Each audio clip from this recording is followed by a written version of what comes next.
आप देख रहे हैं श्री हरि कृपा आश्रम चैनल। संस्थापक स्वामी श्री हरि चैतन्य पुरी जी महाराज।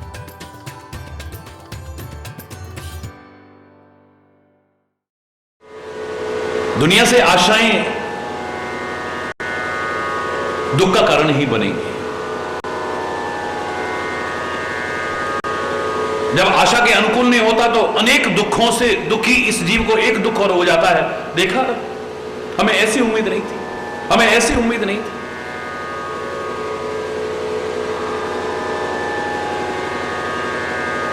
जीवन में आप हिम्मत ना हार जाएं, इसके लिए आपके लिए वाक्य बना था, जब तक सांस है तब तक आस है।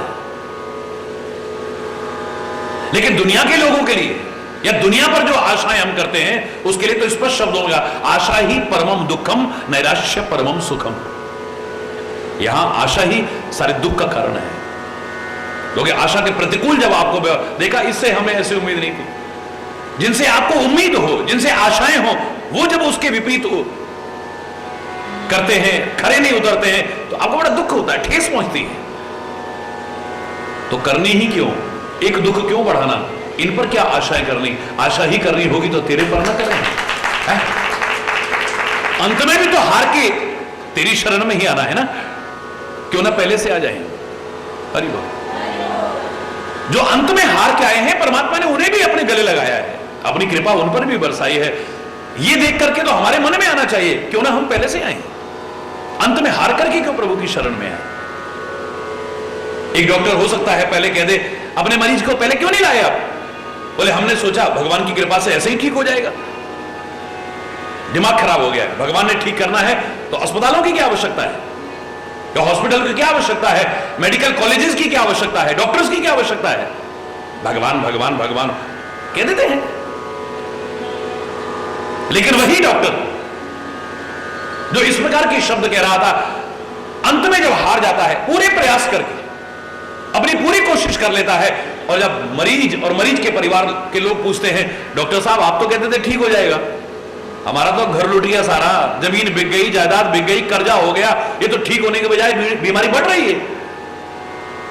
तब डॉक्टर कहता है मैंने तो पूरी कोशिश कर ली, अब तो हरि बोलना।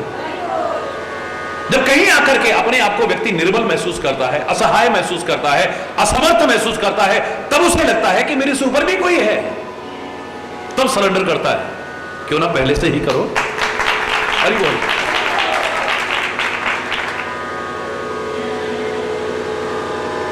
ये उनके लिए कहा है जो बिल्कुल निराश हो चुके हैं, हताश हो चुके हैं, कहीं आकर के निर्बल, असहाय, असमर्थ महसूस कर रहे हैं, जिनको कोई सहारा नजर नहीं आ रहा है, कोई किनारा नजर नहीं आ रहा है।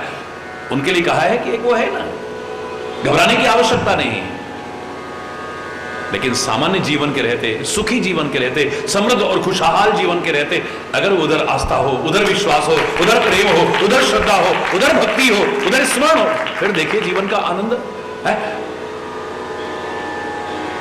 ठुकराने पर तो आते हैं, अच्छी बात है, निराश होकर के आते हैं, हताश होकर के आते हैं, पहले से क्यों नहीं। गजराज बड़ा अभिमानी था,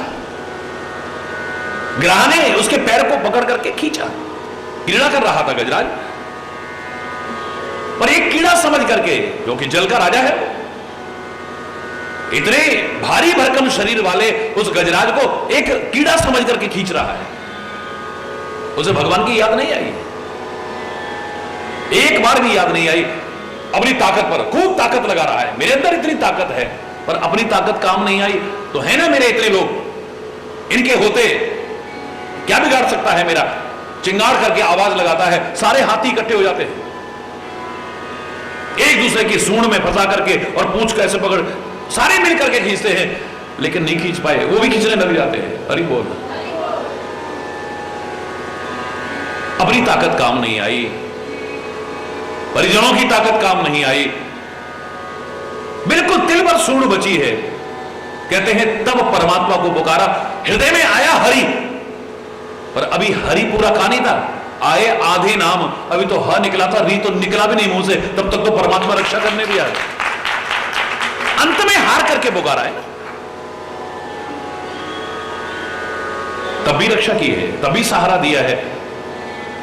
जब गज ने हरि नाम पुकार्यो, आए आधे नाम सुनेरी मैंने निर्बल के बलराम। सुनेरी मैंने निर्बल के बलराम। अगर तुम पहले से ही उसकी शरण में हो तो कदम कदम पर नहीं संभालेगा, कहीं ना हम उससे दूर होते हैं, वो हमसे दूर नहीं होता है। हम उससे दूर होते हैं, वो हमसे दूर नहीं होता है। उसकी कृपा तो निरंतर बरस रही है, हम उसका लाभ नहीं उठा पाते हैं, वंचित रह जाते हैं अपने कर्मों के कारण, अपने स्वभाव के कारण, अपने आचरण के कारण, अपनी गलत जीवन शैली के कारण हम वंचित रह जाते हैं उससे।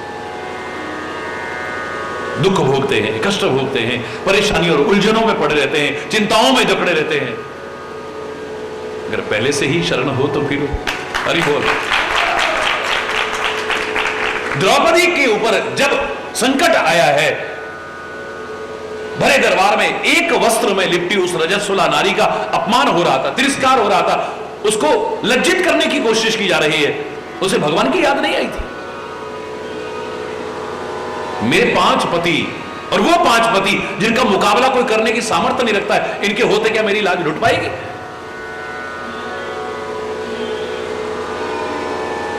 और खाली मन में नहीं आया, ध्यान भी उधर ही जाता है। लेकिन वो हारे हुए जुआरी आंखें नीचे करके बैठे हुए हैं, कोई सहारा नहीं मिला वहां से। निराशा हाथ लगी है, अभी भी भगवान की याद नहीं आई। इतने हमारे कुल के बड़े बुजुर्ग बैठे हैं, क्या इनके होते मेरी लाज लुट पाएगी? धृतराष्ट्र हैं, भीष्म पितामह हैं, मन में भी आया और नजर भी उधर ही उठ करके जाती है, लेकिन वो भी सब के सब गर्दन झुका करके बैठे हुए हैं, वहां से भी कोई सहारा नहीं मिला है। अभी भी भगवान की याद नहीं आई है। इतने धर्म सभासद बैठे हैं यहां पर, इतने आचार्यगण बैठे हैं यहां पर, क्या इनके होते अधर्म का काम हो पाएगा? यहां कृपाचार्य हैं, यहां द्रोणाचार्य हैं, इतने आचार्य लोग बैठे हैं, क्या इनके होते ऐसा हो पाएगा? ध्यान भी वहीं जाता है, लेकिन वहां से भी कोई सहायता नहीं मिलती। अभी भी भगवान की याद नहीं आई। मन में आता है ये सारे कायर हो सकते हैं, लेकिन मैं भी तो छत्राणी हूं। जब तक मेरे शरीर में ताकत है, क्या ये मेरी साड़ी खींच पाएंगे? साड़ी को पकड़ के खड़ी हो जाती है। 10,000 हाथियों की ताकत कहते हैं उसमें भी। दुशासन जब खींचने लगा है, उसके सबल हाथ जब साड़ी को खींचने लगे हैं और हाथ से साड़ी खिसकने लगी है, अब हाथ उठाया, हे द्वारिका वासिन, अब तो लाज बचा सकता है तो तू भी बचा सकता है। जब अंत में हार करके पुकारा है, परमात्मा ने आज विभिन्न अवतार लिए होंगे, लेकिन एक नया अवतार लिया, वसन रूप भय श्याम। आज तो साड़ी का अवतार हो गया है। कौन सी मिल की साड़ी थी इतनी लंबी कि 10,000 ताकत हाथियों की ताकत वाला खींचते खींचते हार जाए, और साड़ी का ढेर लग गया, अंबार लग गया, पहाड़ बन गया है, और नग्न ना हो पाई। हरि बोलना। भक्त तो कहते हैं कि आज परमात्मा का वस्त्र रूप में अवतार हुआ, एक नया अवतार हुआ। जब अंत में हार करके परमात्मा को पुकारा, तब परमात्मा कृपा करते हैं। अगर हम पहले से पुकारेंगे तो, जिसको सामान्य शब्दों में हर कोई बोलता है, दुख में सुमिरन सब करे, सुख में करे न कोई, जो सुख में सुमिरन करे तो फिर दुख काहे को हो। तो आखिर में भी तो पुकारता है, पहले से पुकार लेना, हरि बोलना। लेकिन मैं कह रहा हूं, अगर पहले नहीं पुकार पाए हो, पहले परमात्मा की शरण में नहीं जा पाए हो, अंत में हार करके भी जाओगे तो उसकी कृपा मिलेगी। अपमान और निराशा में एक आशा की किरण है, मेरे परमात्मा जब विभीषण को गले लगा सकते हैं तो मुझको क्यों नहीं गले लगाएंगे? तो रावण का ये दूत लात जब उसने मारी है तो कहता है अब तेरे पास रहना भी नहीं है, प्रणाम तेरे को। नाये चरण सिर चला सोता,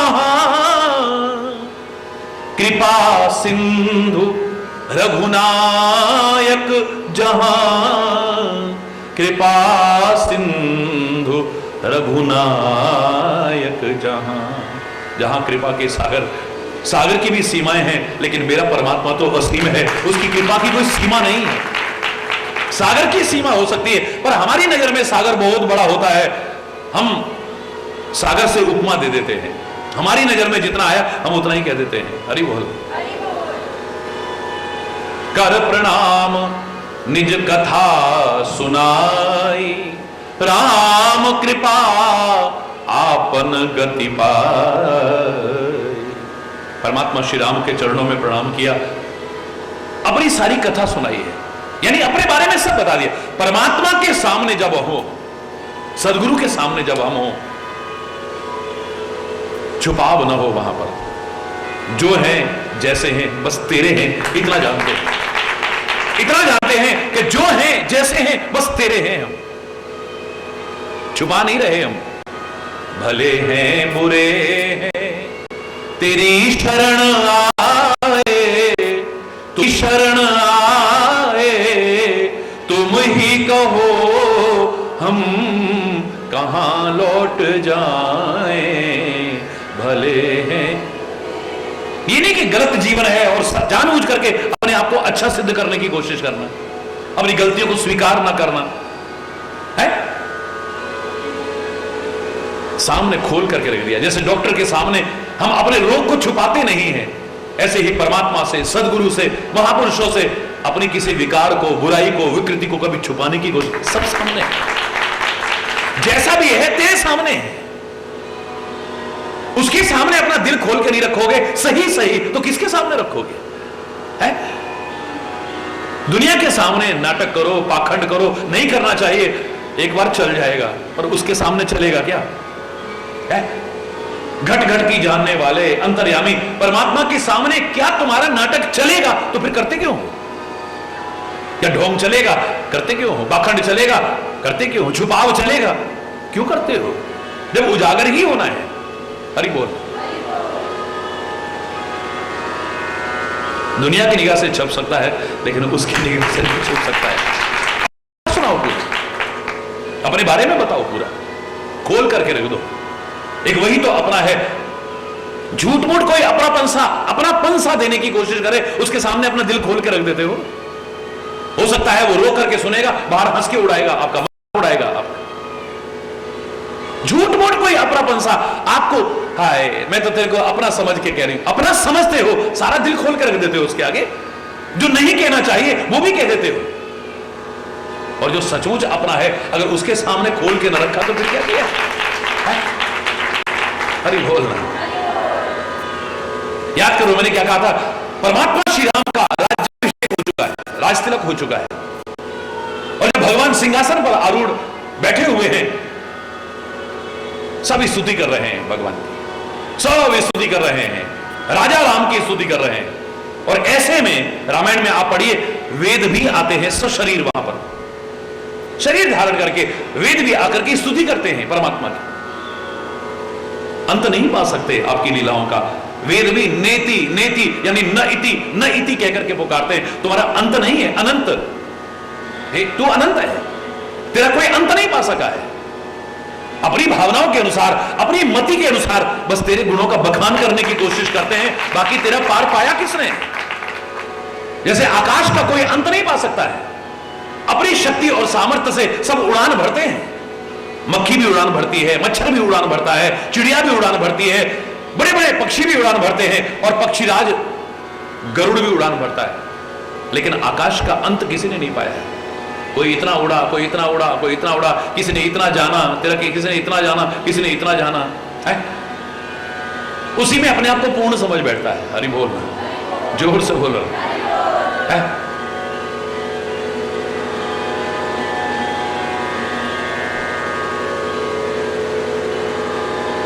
नभ उड़ाए नहीं पावहि अंत, मसक आदि मच्छर इत्यादि, पक्षी इत्यादि, गरुड़ इत्यादि, गरुड़ पर्यंता, गरुड़ तक सारे के सारे उड़ान भरते हैं। नभ उड़ाए नहीं पावहि अंत, आकाश का अंत नहीं पा सका कोई भी। अंतरिक्ष में गए, वहां भी आकाश नजर आ रहा है। वाह, हरि बोल। ऐसे ही है परमात्मा, विधि हरि समूह न चावन हारे, जग पेखन तुम देखन हारे, तेऊ न जान ही मर्म तुम्हारा, और तुम ही को जान निहार। कौन जान सकता है आप? निज निज मति अनुसार, अपनी अपनी मति के अनुसार तेरे बारे में, क्योंकि अपने समय का सदुपयोग करना है, अपनी मति का सदुपयोग करना है, अपनी वाणी का सदुपयोग करना है, अपने कानों का सदुपयोग करना है, वातावरण को पवित्र करना है, कहते हैं सब। हरि बोल। वेद भी जब अंत नहीं पा सके तो कौन पाएगा? परमात्मा के कहते हैं चरण नीचे की ओर लटके हुए हैं और ऊंचे सिंहासन पर आरूढ़ हैं, नीचे से वेदों को नजर आते हैं भगवान के चरण तल।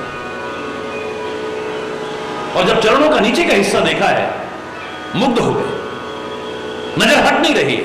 और जब बड़ी गहराई से देखा तो क्या देखते हैं? भगवान के चरणों में अभी तक कांटे हैं और कांटों के छिद्र हैं। मैं नहीं कह रहा, रामायण कह रही। ध्वज कुलिश अंकुश कंज जुत पद फिरत कंटक किन लहे।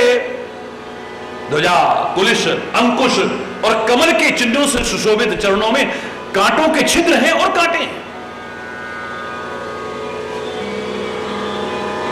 तो मैंने बताया था, मेरे हृदय में एक भाव आया। मैंने कहा, हे पृथ्वी माता, परमात्मा तेरे लिए अवतार धारण करके आए, तेरा भार हटाने के लिए, तेरे लिए इतने कष्ट सहे उन्होंने। क्या तू इतना नहीं कर सकती थी कि ऊपर का भाग कोमल कर देती, अपने कांटे, कंकड़, नुकीलापन सारा का सारा अंदर कर लेती? तू सीता को गर्भ में समा सकती है। हरि बोल। सीता को गर्भ में समा सकती है, इन कांटे कंकड़ों को और कठोरता को नहीं समा सकती थी? अरे ऊपर ऊपर कोमलता कर देती। भगवान के चरणों में कितना कष्ट पहुंचा हो। बिना चरण पादुका के श्री राम चल रहे, और किसके लिए? तेरे लिए ना। क्या तेरा इतना फर्ज नहीं बनता था? एक उल्हाना सा निकला तो आवाज आती है हरि चैतन्य, बेटा तुम तो आज कह रहे हो, मेरे मन में तो उस समय भी आया था। हरि बोल। मैंने सोचा भगवान मेरे लिए इतने कष्ट उठा रहे हैं तो क्या मेरा कोई कर्तव्य नहीं बनता है?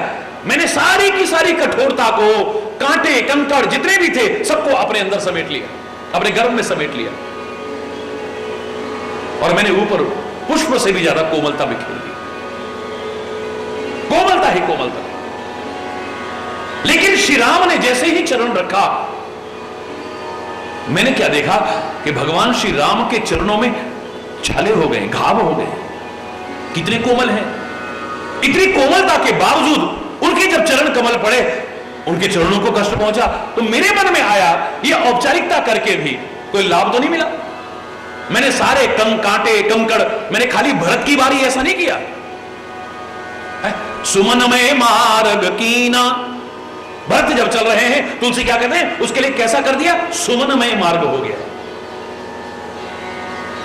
मैंने श्री राम के लिए भी किया, लेकिन यह औपचारिकता करने के बाद भी श्री राम के चरणों में जब कष्ट आया हुआ तो मेरे मन में आया कि फिर इस औपचारिकता का फायदा क्या है?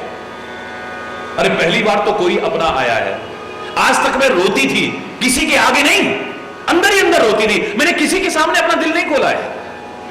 लोगों को दिखता है 3 भाग मेरा पानी का, और वो खारा सागर, और 1 भाग पृथ्वी का, उसके नीचे भी पानी है। वो खारा पानी नहीं, मेरे आंसू हैं जो मैं अंदर ही अंदर रोती हूं, लेकिन किसी के सामने नहीं कहती। जो मैं भी कहा करता था, मूक रहना, बोलना मत हर किसी के सामने, अपनी हृदय निधि खोलना मत हर किसी के सामने। आंख से मोती ढुलकते, मोल इनका कौन जाने, तू इन्हें चुपके संजोले, ये बड़े अनमोल दाने। इस निठुर जग की तराजू पर हृदय को तोलना मत, मूक रहना, बोलना मत। रही मन निज मन की व्यथा, मन ही राखो गोए, सुन हंस रही हैं लोग सब, बांट सके ना कोई। जब कोई बांट नहीं सकता, इनके सामने अपने दिल का दर्द क्यों कहना है? ना इनके सामने सुखड़ा रोने की आवश्यकता है, ना इनके सामने दुखड़ा रोने की आवश्यकता है। ये हमारी खुशी की खबर को सुन करके खुश नहीं होंगे, ईर्ष्या करेंगे। हरि बोल। और हमारे दुख को सुन करके ये दुख दूर करने की कोशिश नहीं करेंगे, हंस के उड़ाएंगे, मजाक करेंगे। क्यों कहना इनके सामने? दुनिया के सामने मैं कभी नहीं रोई, अंदर ही अंदर रोई हूं। पहली बार कोई अपना आया है, उसके सामने भी मैं औपचारिकता कर रही हूं, उनके सामने भी दिखावा कर रही हूं, उनके सामने भी छुपाव कर रही हूं। मेरे कांटे कंकड़ कठोरता सबको अंदर समेट करके दुबका रही हूं? बिल्कुल नहीं। जैसे ही मेरे मन में ये भाव आया, जो अपने अंदर मैंने कांटे, कंकड़, कठोरता छुपाई थी, गर्म में समेटी, मैंने सब बाहर उजागर कर दी। हे राम, मेरे अंदर तो ये कांटे ही कांटे हैं, ये जख्म ही जख्म है, ये कठोरता ही कठोरता है। मैं रात दिन रोती हूं, किसी के सामने नहीं कहती हूं। पहली बार आप अपने आए हो, आपके सामने तो मैं दिल खोल करके रख दूंगी, आपके सामने तो अपना दिल खोल करके रखूंगी मैं। हरि बोल, पूरा खोलो सामने। जैसे डॉक्टर से अगर रोग छुपाओगे, लाभ नहीं उठा पाओगे। सदगुरु से, परमात्मा से अपने बारे में छुपाओगे तो कोई लाभ नहीं उठा पाओगे। हरि बोल। पहली बात, छुपेगा तो है ही नहीं, फिर क्यों छुपाना है? जब हम छुपाव करते हैं, हमारा प्रेम खत्म। दुनिया में भी किसी के साथ प्रेम हो, हमारा प्रेम खत्म हो जाता है। कभी जब वो चीज उजागर, अच्छा हमसे छुपाया, हमसे इतना प्यार करते थे, हमसे छुपाया तूने, बस ये आते ही एक दरार शुरू हो जाती है। हरि बोल। सती ने छुपाव किया, भगवान शिव के मन में आ गया, हृदय से परित्याग कर दिया। भगवान शंकर ने जगदंबा सती का परित्याग कर दिया। हम क्या है? हरि बोलना। उसके सामने नहीं, दिल खोल करके रख दो बस। करी प्रणाम निज कथा सुनाई, करी प्रणाम निज कथा सुनाई। राम कृपा आपन गति पाई, राम कृपा आपन गति पाई। अपनी सब कथा कह सुनाई है, फिर राम की कृपा ना हो ऐसा कैसे हो सकता है? जब तुम दिल खोल करके रख दोगे सामने, यानी तुमने अपना समझा, उसे अपना समझो, उसकी निज जन बन जाओ, फिर कृपा न बरसने कैसे हो सकता है? राम की कृपा से अपनी गति प्राप्त की है, क्योंकि ये अगस्त ऋषि के शाप के कारण मुनि थे, बड़े ज्ञानी मुनि थे, राक्षस बन गए थे। हरि बोल। गलतियां हो जाती हैं, गलतियां हो जाती हैं। जीव गलती का पुतला है, जो अक्सर हो ही जाती है, अच्छों से हो जाती है। लेकिन इंसान वो है, कम से कम फिर जब मौका मिले तो गलती को द्वारा दोहराने की कोशिश न करे। सोचे, हो चुकी गलतियों से प्रेरणा ले। ये फल भोगना पड़ा, आगे मैं गलतियां करूं तो पता नहीं क्या फल भोगना पड़ेगा। एक वही अपना है, उसको अपना समझा तो कभी धोखा नहीं मिला है। दुनिया को अपना जिसने समझा, सॉरी बोलना, जोर से बोलना, दुनिया से जिसने आशाएं लगाई हैं, एक दिन रोते देखा है मैंने दुख में।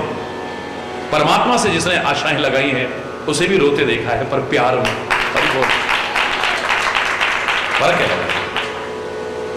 ऋषि अगस्त के साप भवानी, राक्षस भयऊ रहा मुनि ज्ञानी। बड़ा ज्ञानी मुनि था ये, श्रापवश राक्षस का शरीर मिला। आज परमात्मा की कृपा हुई है, सब कुछ सामने प्रकट कर दिया। हम होते गलत हैं, लेकिन अपने आप को अच्छा सिद्ध करना चाहते हैं, जबकि कुछ जगह ऐसी हैं, बिल्कुल खोल के रख दो। फिर कह रहा हूं, भले हैं बुरे हैं तेरी शरण आए, तुम ही कहो हम कहां लौट जाएं। भले हैं, बुरे होकर के अपने आप को भला कहना, यह सबसे बड़ा अपराध है। याद रखना, कमियां होते हुए अपने आप को सही कहना। जिनमें कमियां नहीं थी वो कहते हैं हम इतनी कमियों से भरे हैं, ऐ परमात्मा हम तो हरि बोल रहे हैं।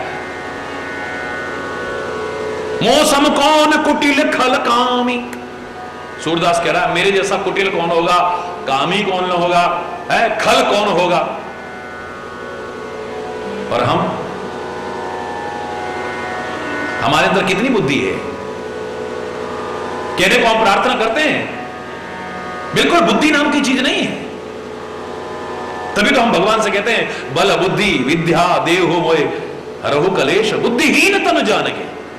मेरे को बुद्धिहीन समझ करके वहां कह लेंगे, रटा रटाया बोल लेंगे, वैसे कोई बुद्धिहीन कह दे तुम्हें तो कैसा लगेगा? मेरे साथ भगवान भी सामने खड़े होंगे, अगर जिनसे तुम कह रहे हो ना हमें बुद्धिहीन समझ करके बुद्धि दे दो, बल दे दो, वो भी कहते हैं बुद्धिहीन। हरि बोल, जोर से बोलो और जोर से बोलो। हमें बुद्धिहीन कहा।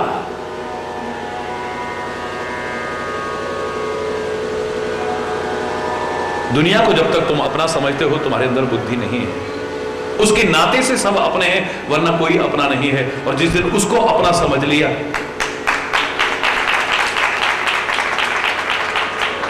बंदी राम पद 12 श्री राम के चरणों में बार बार प्रणाम किया है।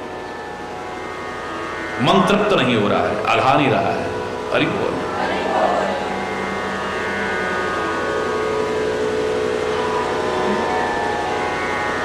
कथा के रसिक कितना भी सुन लें, उनके कान तृप्त नहीं होते। सदगुरु संत और परमात्मा के दर्शन के रसिक, उनके नेत्र कभी तृप्त नहीं होते हैं।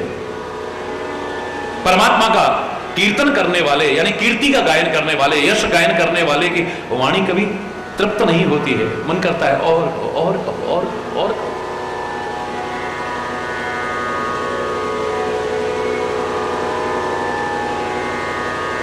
अगर मन तृप्त हो गया है तो तुम रसिक अभी बने भी नहीं।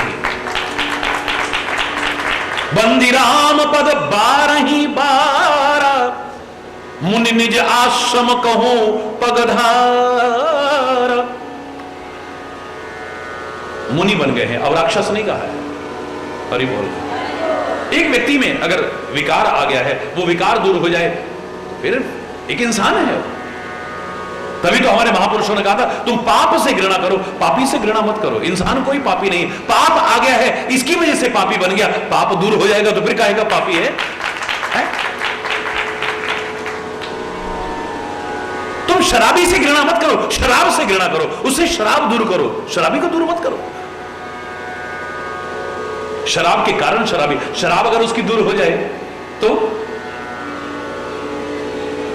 जुए के कारण ही तो जुआरी है, अगर जुआ दूर हो जाए तो कुकर्म के कारण ही तो कुकर्मी है, अगर कुकर्म दूर हो जाए तो अधर्म के कारण ही तो अधर्मी है, अगर अधर्म दूर हो जाए। अधर्मी से विरोध ना हो, अधर्म से विरोध हो, विकारों से विरोध हो, विकृतियों से विरोध हो, पाप से, पापी से भी नहीं, बस उनको दूर कर दिया तो इंसान है।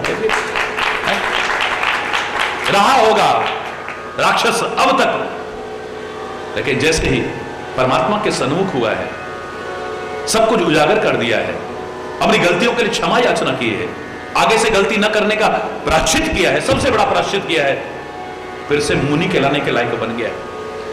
मुनि निज आश्रम कहूं पगधारा। मुनिराज ने अब अपने आश्रम की ओर प्रस्थान किया है।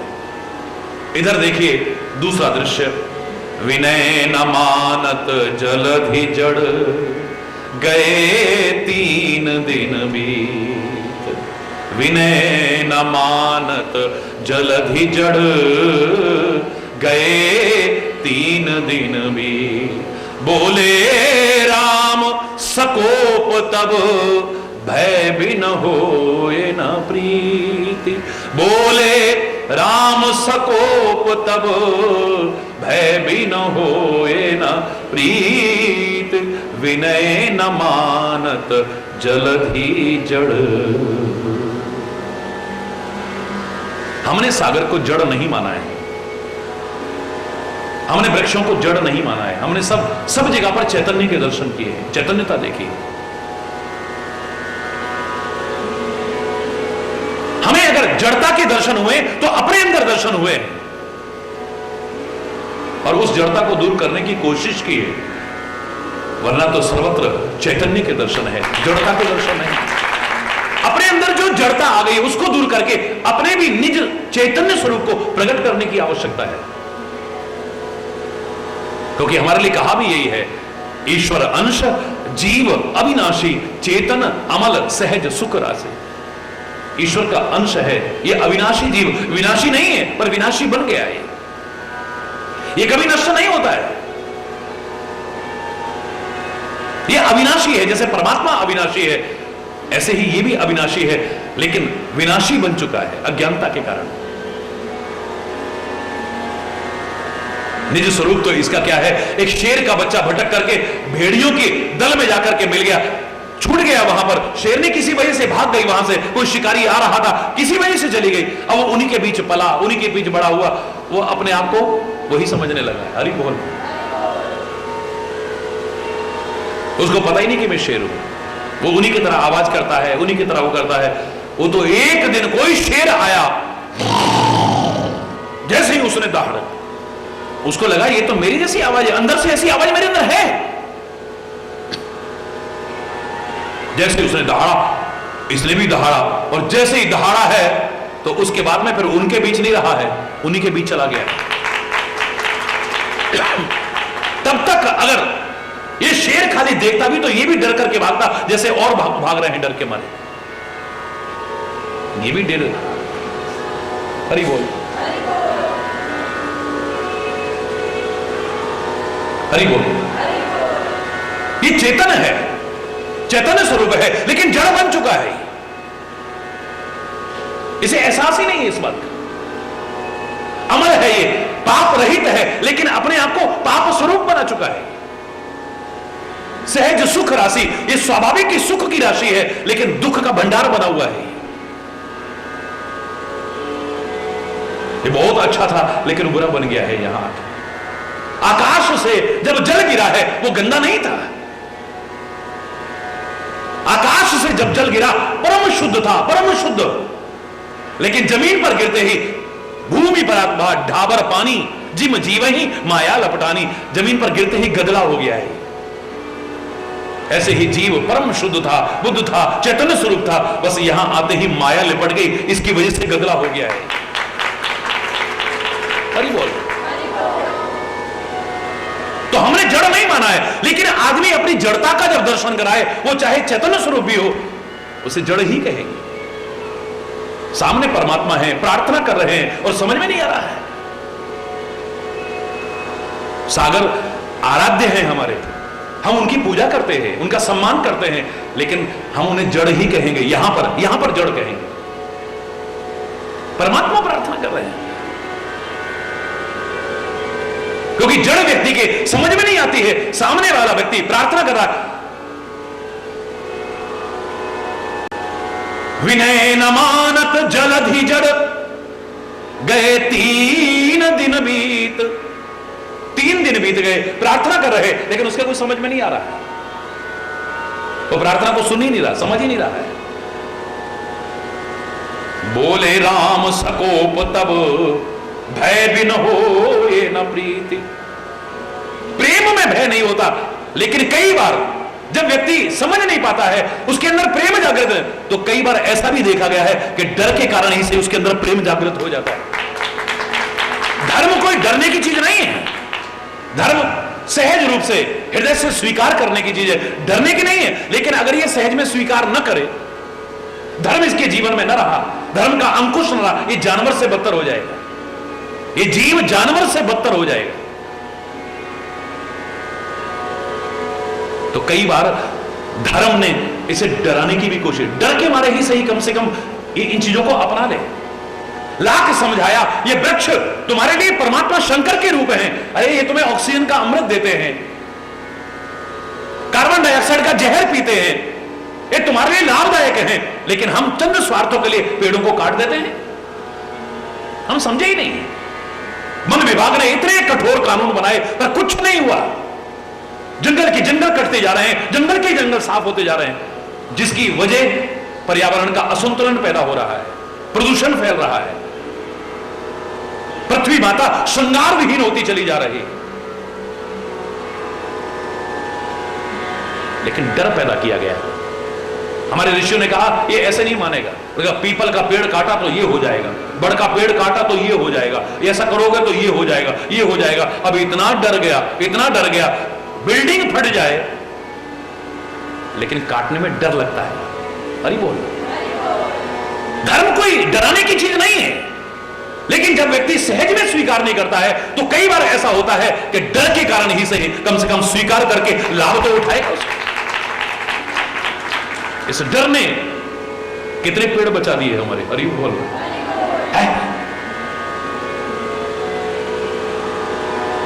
कई बार सहज में स्वीकार नहीं कर पाता। परमात्मा भी प्रार्थना करे, सदगुरु प्रार्थना करे, माँ बाप समझा, हाथ जोड़ के समझाएं। कई बार जब आदमी में जड़ता आ जाती है वो समझ नहीं पाता है। क्यों मारते हो फिर थप्पड़, क्यों डांटते हो फिर बच्चों को, है? विनय न मानत जलधि जड़। मैं नहीं कह रहा मारो, नहीं मारना चाहिए। अब तो कानून बन गए भैया, माँ बाप भी बच्चे को मारेंगे तो हरी है?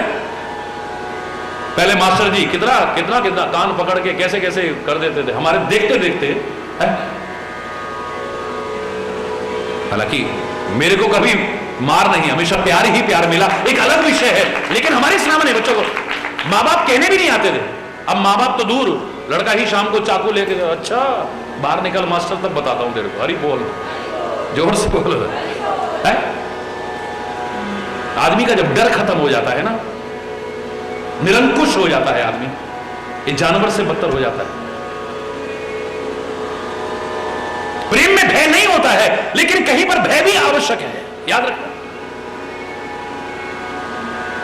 मैं खुद उस दिन आपसे कहा कि जब सागर के अंदर राजा, रानियां, मंत्री, सेना, सारे के सारे लोग जा रहे थे तो अचानक समुद्र में तूफान आ गया, जहाज डगमगाने लगा, सब डर के मारे भागने लगे इधर उधर, चिल्लाने लगे सारे के सारे। लेकिन राजा तो ध्यान लगा के बैठ गया। ओ, रानी को बड़ा गुस्सा आया, यहां जान पर बनी है और इनको भगवान भगवान सूझ रहा है, बताओ है? ये भगवान को पुकार रहे हैं ऐसे में। महाराज की तो लगी समाधि, ध्यान लग गया उनका तो, अरे महाराज सुन रहे हैं आप? लेकिन महाराज सुने कहां, वो तो बिल्कुल जोर से झकझोर दिया। क्या हुआ? आप भी ना धन्य हो, अरे यहां जान पर आई हुई है, इतना बड़ा तूफान आया हुआ है, जहाज जगमगा रहा है और इस समय भी तुम्हें चैन नहीं। अरे ये कोई भगवान का नाम लेने का टाइम है? सारे लोग डर के मारे भाग रहे हैं और आप ध्यान लगा के बैठे हो। उन्होंने कहा भागने से क्या तूफान शांत हो जाएगा? हल्ला करने से क्या तूफान शांत हो जाएगा? फिर भी डर तो लगता है ना, मुझको भी डर लग रहा है, सबको। आपको क्यों नहीं डर लग रहा है? राजा ने जवाब देना तो दूर, अपनी तलवार निकाली और नंगी तलवार रानी की गर्दन पर रख दी। अब जितने डर के मारे भाग रहे थे ना, अपनी जान की तो परवाह भूल गए। अब रानी नहीं बचेगी, अब रानी नहीं बचेगी, अब ये डर पैदा होगी। हरि बोल। सब वहीं के वहीं स्थिर खड़े हो गए सारे के सारे।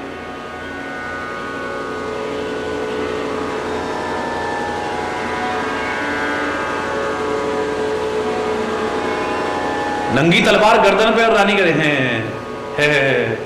अरे रानी तेरे को डर नहीं लग रहा?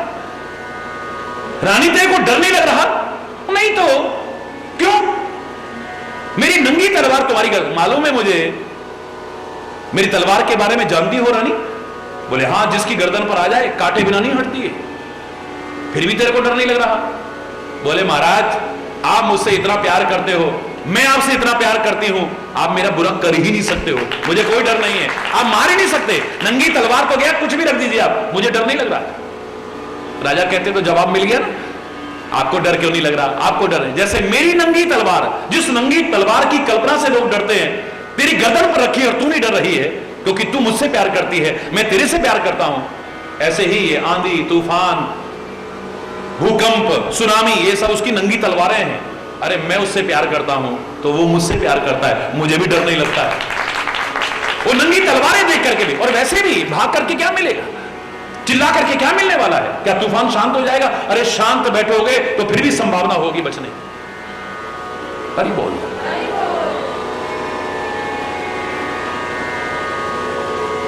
विनय न मानत जलधि जड़। जड़ सागर जड़ है नहीं, लेकिन जड़ता के कारण कहा है।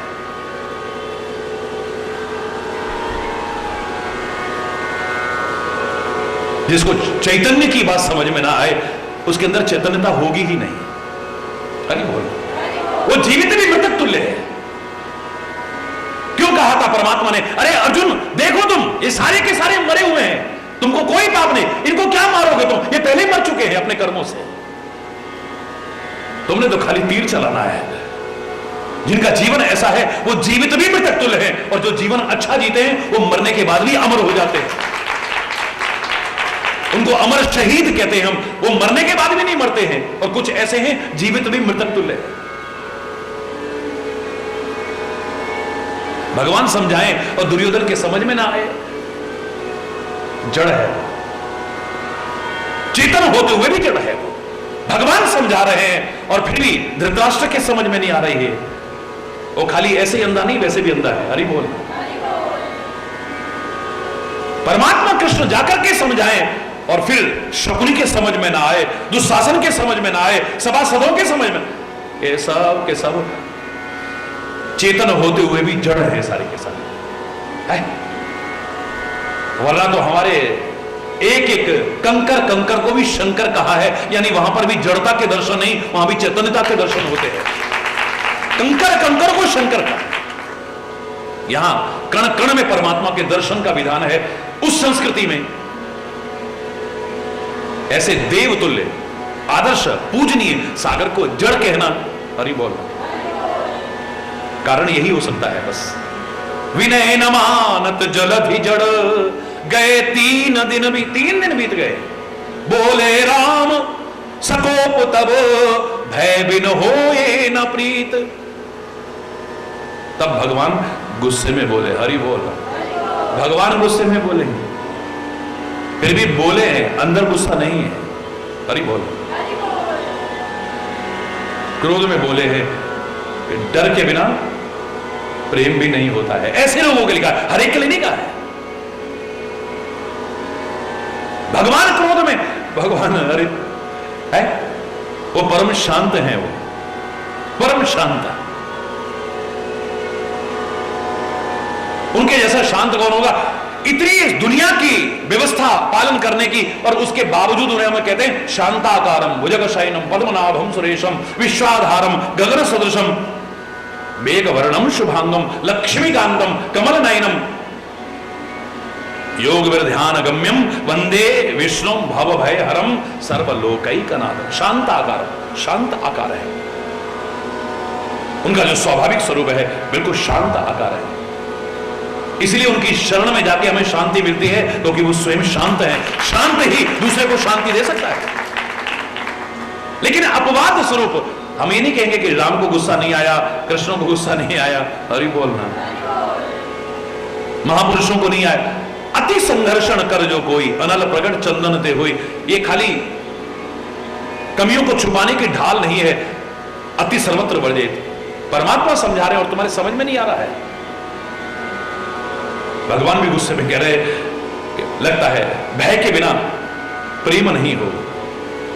लक्ष्मण बाण सरासन आनो, सोखो वारिधि विसिक कृसान। हे लक्ष्मण, धनुष बाण लेकर के आओ जरा, सुखा दूंगा इसको सागर को। तीव्र बाणों से, कराल बाणों से सुखा डालूंगा इसे। मैं प्रार्थना कर रहा हूं, इसके समझ में नहीं। कई बार होता है ना, हम प्रार्थना करें किसी को तो आदमी सोचता है डरपोक तो नहीं, डर गया हमसे। अरे बोल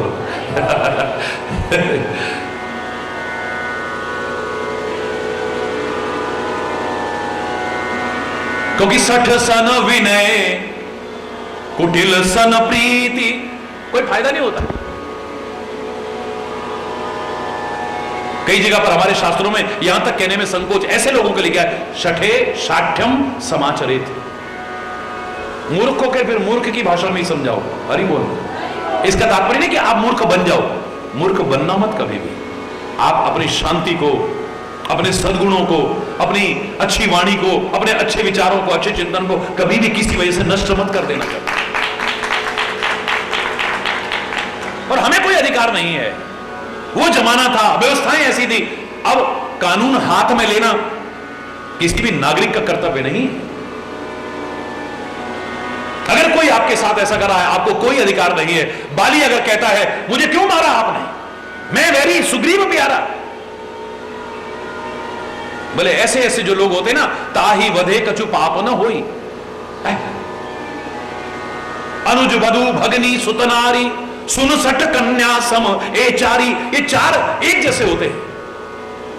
अनुज वधु छोटे भाई की पत्नी, भगिनी यानी बहन, सुतनारी बेटे की, अनुज भाई मतलब छोटे भाई की स्त्री, बेटे की पत्नी, बहन और कन्या, ये चार बराबर है। इन्हें कुदृष्टि विलोक ही जोई, इन्हें अगर कोई बुरी दृष्टि से देखे ताही वधे कछु पाप न होए, उनको मारने से पाप नहीं होगा। ये राम कह सकते हैं, वो राम जिनका अपना एक चरित्र है, अपना एक आचरण है। आज का व्यक्ति अगर इस बात को कहे तो कानून उसे कभी भी माफ नहीं कर सकता है, याद रखें, क्योंकि किसी को कानून अपने हाथ में लेने का अधिकार नहीं। व्यवस्था है, उस पर आप विश्वास कीजिए, आप उसको जाकर के कहिए भगवान श्री राम ने ऐसा किया, भगवान श्री राम ने बहुत कुछ ऐसा किया है जिसे तुम अपना लो तो तुम्हारे जीवन का उद्धार हो जाए। लेकिन बाली को मारा, ऐसा करा, वैसा करा, तुम मत मार देना किसी को, हरि बोल तुम्हें कोई अधिकार नहीं है, मेरे राम भी कहते हैं, जब शूर्पणखा ने कहा, शूर्पणखा कह रही है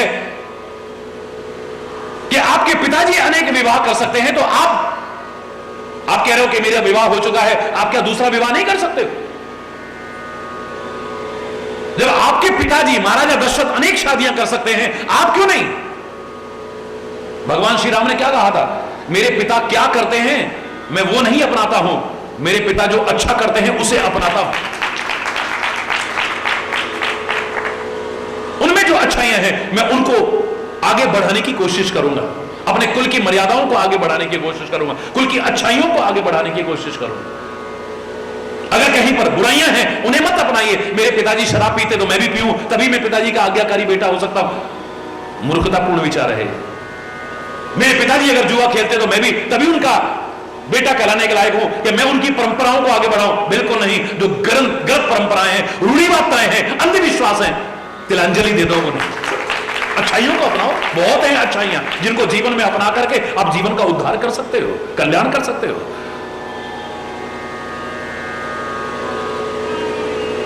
बोले कुछ लोगों को उपदेश देना बिल्कुल ऐसे है जैसे बंजर भूमि में बीज बोना, बेकार चला जाएगा। उनको आप लाख समझाओ, कोई फायदा नहीं होना। कौन कौन है? बोले सठ सन विनय, मूर्ख व्यक्ति से प्रार्थना भैया, वो सोचे कि डर गए, अरे बोल रहा, वो आपकी प्रार्थना को नहीं समझेगा, आपकी क्षमाशीलता को नहीं समझेगा, आपकी उदारता को नहीं समझेगा, आपके हृदय की विशालता को नहीं समझेगा, वो आपकी सुहृदता को नहीं समझेगा। वो मूर्ख व्यक्ति से प्रार्थना करे, ऐसे लगेगा बंजर में बीज बो रहे हो, कोई लाभ नहीं मिलने वाला है। एक आम व्यक्ति तो क्या उपदेश करे, साक्षात ब्रह्म भी आकर के उपदेश करे, कोई लाभ नहीं मिलने वाला है। अर्जुन को समझाने का लाभ हो सकता है, लेकिन वही कृष्ण है दुर्योधन को समझाते हैं, उसे कोई लाभ नहीं मिल पा रहा है। मूर्ख हृदय न चेत, जो गुरु मिले ही विरंच सम। एक आम तो क्या ब्रह्मा भी और ब्रह्म भी गुरु बनकर के आ जाए, पर मूर्ख व्यक्ति के हृदय में चेत नहीं हो सकता है, उसको भाषा वो समझ में नहीं आएगी। धृतराष्ट्र को बड़े प्यार से समझाते हैं, प्रार्थना करके समझाते हैं, ये गलत हो रहा है, हे धृतराष्ट्र ये गलत हो रहा है, बहुत गलत हो रहा है। अपने भाइयों का हक छीनना अच्छी बात नहीं है। उनके मांगने पर सारी संपत्ति रखने के बाद 5 गांव तक देने को तैयार नहीं है। क्या कहा था उन्होंने दूत बन के जब गए, दे दो केवल 5 ग्राम, रखो अपनी धरती तमाम, हम वही खुशी से खाएंगे, कोई शस्त्र नहीं उठाएंगे, हमें 5 गांव, 5 भाई हैं, 5 गांव दे दो, हम उसी में अपनी जिंदगी निकाल देंगे। दुर्योधन वह भी दे ना सका, अरे बोलना, वो भी नहीं दे रहा। धृतराष्ट्र को समझाया ये गलत कर रहे हो, बहुत गलत हो रहा है, क्या आप इनको समझा नहीं सकते हो? लाक्षागृह में अपने भाइयों को जलाने का प्रयास, क्या आप इसे उचित समझते हो? क्या आपको मालूम नहीं है? अपने भाइयों को जलाने की कोशिश की इन्होंने, खीर में जहर डाल करके मारने की कोशिश की, क्या ये अच्छी बात है? उनका सारा हक छीन करके बैठे, क्या ये अच्छी बात है? पर वो मुझे लगता है वैसे ही अंधा नहीं था, वैसे भी अंधा था। अज्ञानता जहां है वहां अंधापन ही है, चक्षु नहीं खुले हैं वहां। मैं जानता हूं गलत हो रहा है, पर लग गया, पर लगते ही बात उड़ गई, बेकार हो गई सारी। आदमी कर्म अकर्म विकर्म का कोई एहसास नहीं रख पाता है। सठ सन विनय कुटिल सन प्रीति, कुटिल व्यक्ति के साथ प्रेम आप करो, ऊसर भूमि में, बंजर भूमि में बीज बोने जैसा है। कुटिल का प्रेम कैसा है? बोले जैसे वर्षा ऋतु में बिजली चमकती है पर स्थिर नहीं रहती है, चमकी खत्म है।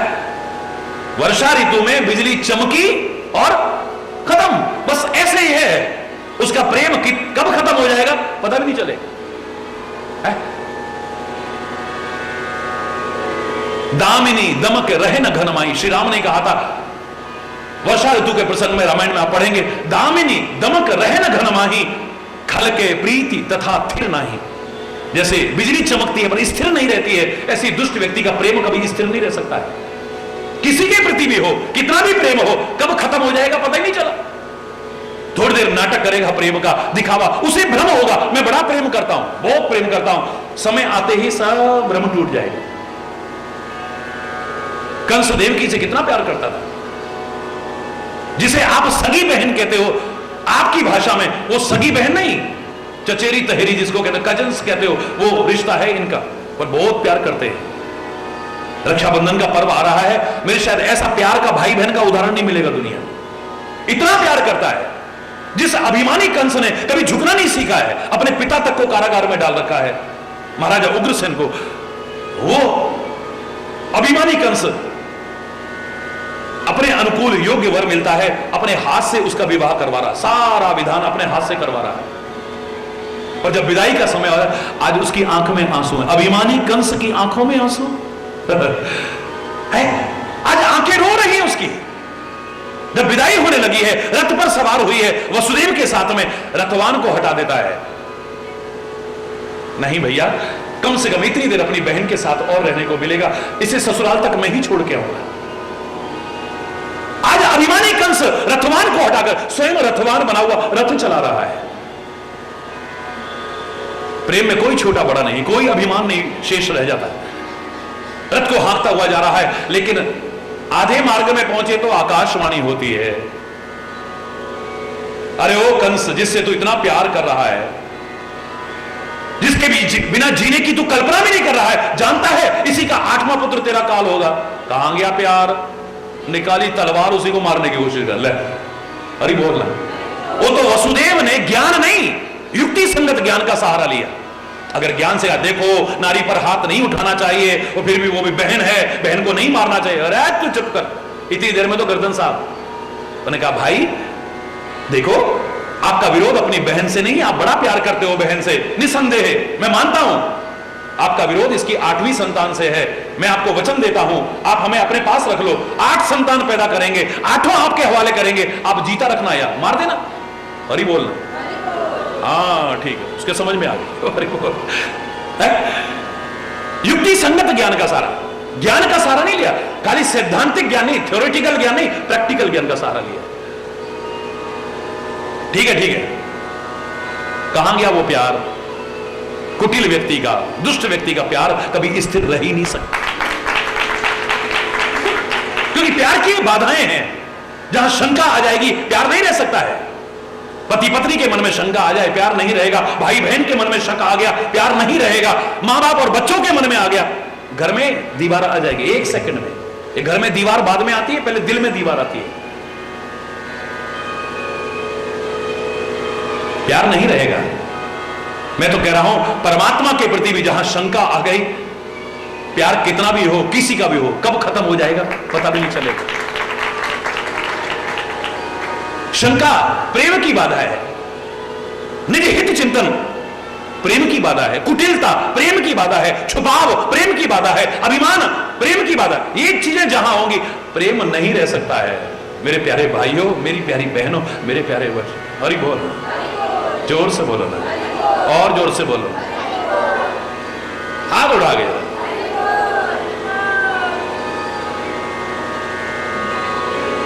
सठ सन विनय कुटिल सन प्रेम, इसलिए कहा है कुटिल व्यक्ति से कभी प्रेम मत करो।